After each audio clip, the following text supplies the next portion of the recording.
ఈరోజు మనం పల్నాడు జిల్లా దుర్గి మండలం దుర్గి గ్రామంలో ఉన్న పొలంలో ఉన్నాము. రైతు వచ్చేసి శ్రీనివాసరావు గారి చేలో ఉన్నాము.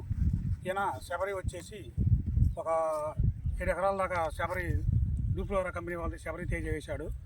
ఆల్రెడీ పోయినసారి ఎకరానికి 10-15 చొప్పున కోసాడు. మళ్ళీ ఇప్పుడు కూడా ఏదైనా కానీ ఎకరానికి 10 నుంచి 30 వస్తుందని ఆయన మాట్లాడినాం. అంతేనా శ్రీని గారు? ఇతనైతే బాగుంది, మీకు నచ్చిందిగా? దుర్గమ్మ శ్రీనివాసరావు గారు ఆయన మాట ఒకసారి ఎత్తన ఎలా అవుతుంది సార్ చెప్పండి.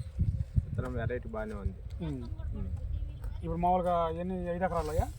ఆల్రెడీ ఇంకా అంటే ఇక్కడ కోసింది అంటే కొయ్యాల్సిందేగా? ఇంకా కొయ్యాలి. అది తోట మొత్తం కొయ్యాల్సిందే. నుంచి కోసారు, ఇంకా కొయ్యాల్సింది ఇంకా ఉంది. 1 ఎకరం మందం కోసారు అనుకుంటా, 1.5 దాకా. ఇంకా ఆల్రెడీ కుప్ప పోస్తున్నారు, తారుగారు వెళ్తూనే ఉన్నారు. ఆల్రెడీ మనకి క్వాలిటీ రంగు ఎలా ఉందండి? కాయ రంగు బాగానే ఉంది. రంగు బాగానే ఉంది. డూప్లో రావాలి శబరి. మీరు విత్తనాలు ఎక్కడ తెచ్చారండి? శ్రీ మహాలక్ష్మి సీడ్స్.